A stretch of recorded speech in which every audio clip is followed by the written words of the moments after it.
Maligayang panonood po ka-recap. Ang ating tatalakayin ngayon ay tungkol sa isang Hong Kong action drama film na may pamagat na Big Brother. Kaya sit back, relax, at simulan na natin.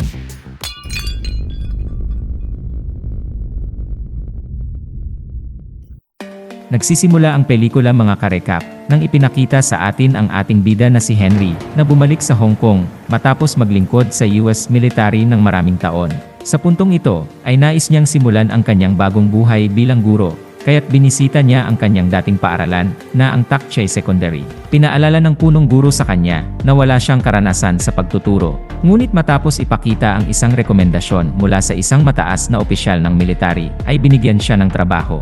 Bago umalis si Henry, ay binalaan siya ng punong guro, na ang klase na itatalaga sa kanya, ay ang pinakamasamang klase sa kanilang paaralan. Sa unang araw ni Henry sa paaralan, ay pumasok siya sa klase, at nakita na sobrang gulo nito. May ilang estudyante na natutulog, ang iba ay kumakanta, may naglalaro ng video games, habang marami sa kanila ang nagluluto ng ramen sa isang portable na kalan.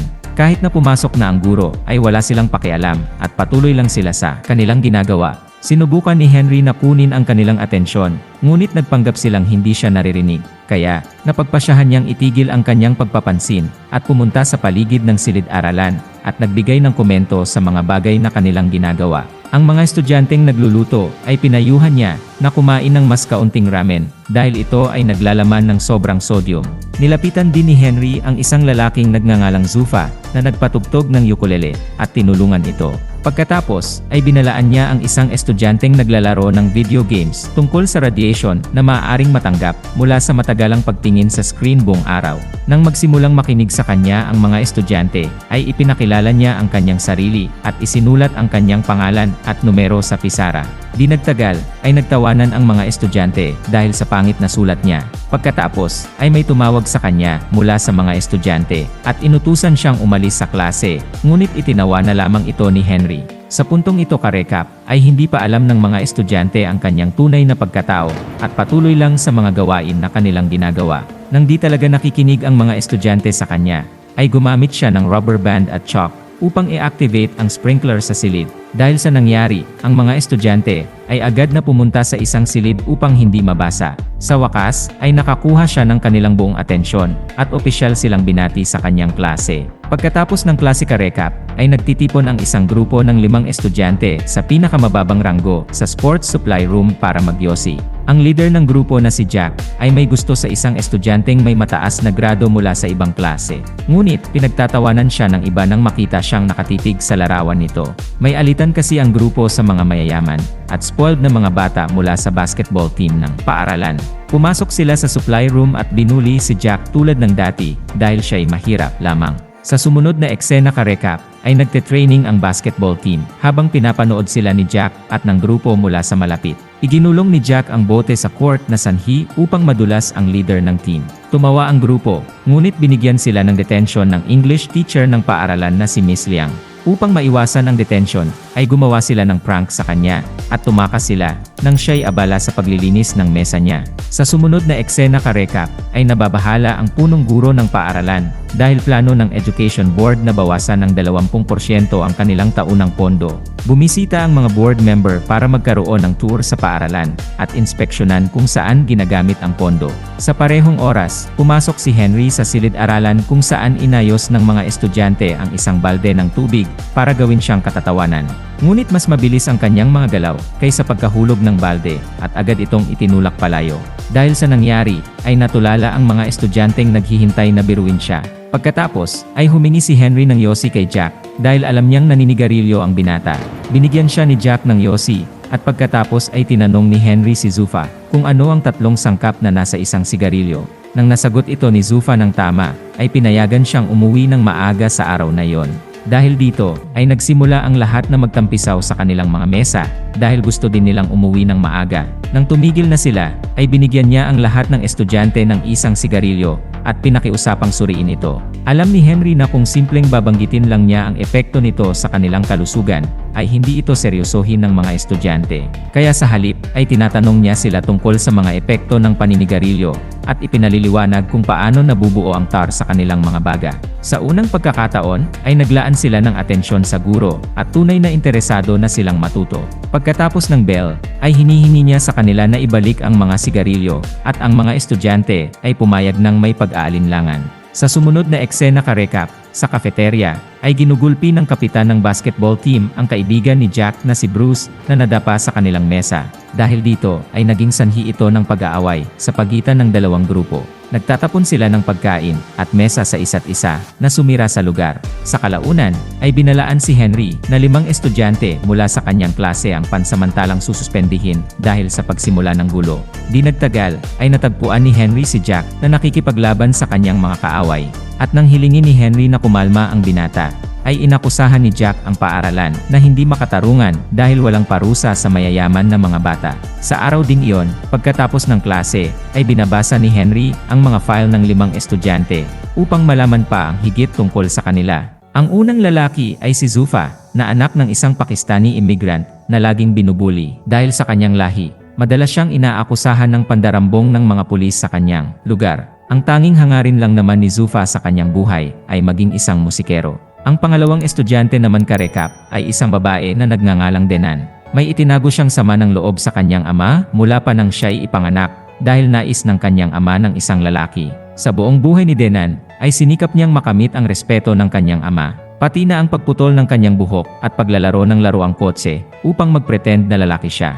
Ngunit hindi siya iniintindi ng kanyang ama habang itinuturing nito ang kanyang nakababatang kapatid na parang isang prinsipe. Pagkatapos, ang pangatlo naman ay ang magkapatid na sina Bruce at Chris. Ang kanilang ina ay umalis kasama ng ibang lalaki noong bata pa lamang sila, na nagdulot ng pagiging lasinggero ng kanilang ama. Simula noon, ay sila lang dalawa ang nagtitiwalaan sa isa't isa. Si Bruce ay naging abala sa video games upang makatakas sa realidad, habang si Chris ay nagtrabaho ng masipag sa isang tindahan ng grocery para kumita ng pera para sa pamilya. Sa huling file ng estudyante na pinag-aaralan ni Henry, ay hindi siya nakahanap ng impormasyon tungkol sa pamilya ni Jack. Sa sumunod na eksena ka-recap, ay makikita natin si Jack na nagtatrabaho sa isang restaurant bilang isang waiter.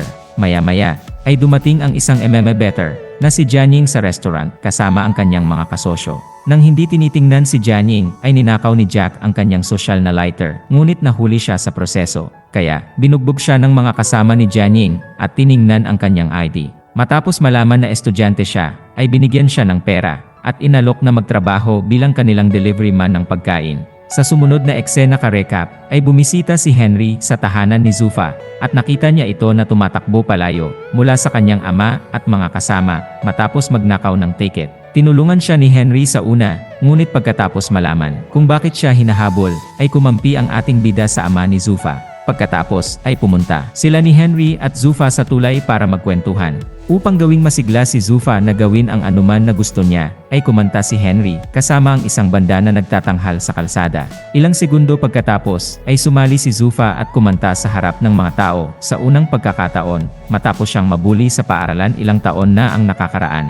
Sa ibang eksena ka-recap, ang ama ni na Bruce at Chris ay late nang umuwi at nag-uutos sa kanila na bumili ng beer sa tindahan. Nang tumanggi ang magkapatid, ay sinigawan sila na umalis sa kanyang bahay. Kinabukasan, ay nakipagkita si Henry sa kanilang ama at nakumbinsi ito na pumunta sa rehab para sa kapakanan ng kanyang mga anak. Sa ibang eksena naman ka-recap, ay dinalhan si Denan ng kanyang ama ng isang bag ng makeup products at hinihiling sa kanya na magmukhang babae kahit isang beses man lang. Dahil dito ay nagalit si Denan sa kanya dahil palaging nilalabas niya na parang hindi sapat ang kanyang pagiging babae. Kaya, inilagay niya ang make-up sa kanyang kapatid na lalaki at lumayas ng kanilang bahay gamit ang susi ng kotse. Siya ay nagtangkang umalis gamit ang kotse ng kanyang ama, ngunit naabutan siya ni Henry sa tamang sandali. Sinabihan siya nito na ang pagmamaneho ng walang lisensya ay illegal at umisip ang guro ng alternatibo. Pagkatapos nito ay pumunta sila sa isang go-kart racetrack. Inanyayahan din ni Henry ang kanyang ama at pinilit silang magkarera. Ang ama at anak ay walang awa sa isa't isa sa panahon ng karera at sa huli ay tumilapon sila palabas ng racetrack. Sa kasamaang palad ay natabig ang go-kart ni Denan ng isang sasakyan, ngunit nakakaiwas siya. Hindi ito alam ng kanyang ama na umiiyak at sobrang nalungkot sa kamatayan ng kanyang anak. Sa puntong ito ay napagtanto ni Denan na siya ay tunay na minamahal ng kanyang ama na naging sanhi ng kanilang pagyayakapan.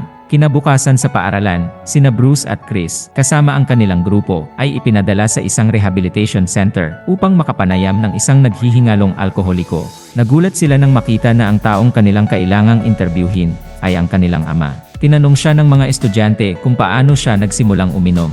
Sumagot ang lalaki na sobra niyang minahal ang kanyang asawa, ngunit iniwan siya sa pinakamababang bahagi ng kanyang buhay. Kaya nagsimula siyang uminom at nakalimutan na mayroon siyang 2 anak na kailangang alagaan.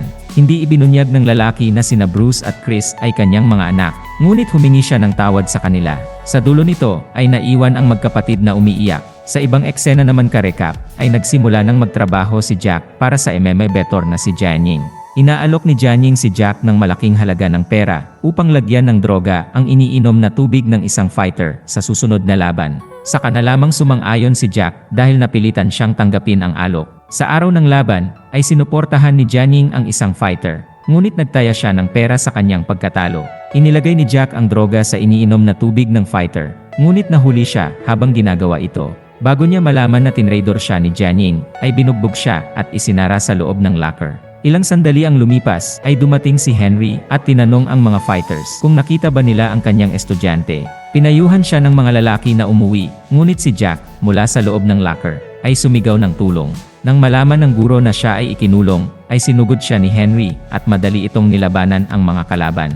Nang sumali na ang mga fighters ay nagiging mas mahirap ang labanan, ngunit si Henry ay maingat na nakakaiwas sa kanilang mga atake. Sa dulo nito ay pinatumba niya ang kanilang pinakamahusay na fighter na dapat sana'y makikipaglaban ilang minuto lang. Sa sumunod na eksena ka-recap ay nasa ospital sila kung saan tinutukan si Henry para sa kanyang mga sugat. Sinubukan ni Jack na ibunyag ang katotohanan tungkol kay Jianying ngunit siya ay pinatahimik. Di nagtagal, ang balita ay umabot sa telebisyon at naging kilala si Henry ka-recap bilang ang taong nagpatumba ng isang profesional na fighter para iligtas ang kanyang estudyante. Lumakas ang kanyang popularidad sa paaralan at nagsimula ang mga estudyante na respetuhin siya. Sila ay tumayo para batiin siya sa klase at kabaligtaran ng dati nilang ikinikilos. Sa isang flashback ka-recap ay ipinakita sa atin na si Henry ay dating isang pasaway na bata na gumagawa ng kalokohan sa paaralan. Binabato niya ng tubig ang isang estudyante na nagpatugtog ng piano para sa mga magulang sa isang kaganapan. Sa huli, ay nakipagsuntukan siya sa parehong estudyante at nabali niya ang kanyang kamay. Dahil sa nangyari, ay nasuspende siya pagkatapos ng away at pagkatapos noon, napilitan siyang umalis papuntang Estados Unidos. Simula noon, nagiging maingat na nakikinig ang mga estudyante kapag nagtuturo si Henry sa klase at nag-aaral ng mabuti para sa nalalapit na college entrance test. Lahat sila ay nagpapakita ng progreso, maliban kay Bruce na nagiging addict na sa mga pills. Malalaman natin ka-recap na habang si Chris ay nagsimulang maglaro ng video games upang umiwas sa problema ng kanilang pamilya, si Bruce naman ay nagsimulang gumamit ng droga. Dahil sa kanyang kawalan ng focus, ay siya ang nakakuha ng pinakamababang score sa mock entrance test. Sumumpa si Henry na tutulong sa kanya, ngunit lalong nalulungkot si Bruce sa paglipas ng panahon. Sa huli, siya ay tumalon mula sa balkonahe ng kanilang bahay. Dahil dito, ay dali-dali siyang dinala sa ospital at nakoma. Ngunit, binaluktot ng media ang balita, at iniugma ito sa paaralan at kay Henry, ang ginawa ni Bruce. Ang mga opisyal mula sa Education Board ay nag-interview kay Henry at nagpasya na bawiin ang kanyang lisensya sa pagtuturo. Nang ligpitin na niya ang kanyang mga gamit at iniwan ang paaralan, ay sinundan siya ng mga estudyante na nagmamakaawa na manatili siya. Sila ay sawing-sawi sa pagkasesanti niya, ngunit alam nila na dapat nilang pumasa sa kanilang nalapit na pagsusulit upang magiging proud ang kanilang guro sa kanila. Mula sa araw na yon, ay nag-aaral sila ng doble para patunayan sa board na si Henry ay isang magaling na guro. Sa araw ng pagsusulit, si Jack, kasama ang kanyang mga kaklase, ay nakatanggap ng text mula kay Henry na nagsasabi sa kanila na magkita sa paaralan 1 oras bago ang pagsusulit. Nang natipon na ang mga estudyante, ay natuklasan nila na ito ay panlilinlang ni Jianying upang pigilan silang makalabas ng paaralan ng maaga at hindi makarating sa examination hall sa oras. Ginagawa niya ito para turuan si Henry ng leksyon. Ilang sandali pa, ay dumating si Henry sa paaralan at nalaman ang plano ni Jianying. Pinalayan niya ang mga estudyante at nilabanan ang lahat ng tauhan ni Jianying upang pigilan sila na makagawa ng pinsala sa mga bata. Dahil sa ginawa ng guro, ay nakatakas sila at madali nilang inabot ang examination hall habang nilabanan ni Henry si Jianying. Habang sila ay naglalaban ng one-on-one, ay inilantad ni Jianying na siya ang lalaking binato ni Henry ng tubig noong siya ay maliit pa. Lumalabas na simula noong nabali ni Henry ang kanyang kamay, ay hindi na siya nagtagumpay sa isang malaking kompetisyon sa musika. Mula noon, ay hindi na siya nakahawak ng piano, at isinisi kay Henry ang pagkasira ng kanyang pangarap. Sinusubukan ni Henry na pakiusapan siya, ngunit patuloy pa rin siya sa pag-atake. Nakikipag-agawan pa sila sa isang kutsilyo. Sa huli, ay binigyan niya si Henry ng pagkakataon na patayin siya, ngunit hindi ito ginawa ng guro. Humingi siya ng tawad para sa kanyang ginawa noong siya ay bata pa, at iniwan ang lugar. Sa sumunod na eksena ka-recap, ay nakarating ang mga estudyante sa examination hall sa tamang oras at natapos ang pagsusulit. Pagkatapos ng ilang linggo, ay pumasa silang lahat ng may mataas na marka. Nagsimula na ding maglaro ng piano si Jianying, ngunit marami pang dapat niyang pagtuunan ng pansin bago siya muling maging magaling tulad ng dati. Mabilis na bumuti naman si Bruce at nangakong dadalo sa pagsusulit ng sumunod na taon. Lubos na natuwa din ang punong guro ka-recap dahil nagpasya ang board na bigyan sila ng 20% bonus fund dahil sa magandang performance ng kanilang mga estudyante sa exam. Sa pagkakataong ding yon, ay nakabalik si Henry sa pagtuturo at ginawa na naman ang fire sprinkle trick sa isa pang batch ng mga estudyante. At dito nagtatapos ang pelikula mga ka-recap. Kung nagustuhan nyo ka-recap ang movie recap natin ngayon, ay inanyayahan kita na mag-subscribe at pakipindot na din ng notification bell para palagi kang updated sa mga susunod naming videos. Maraming salamat sa panonood. Cheers!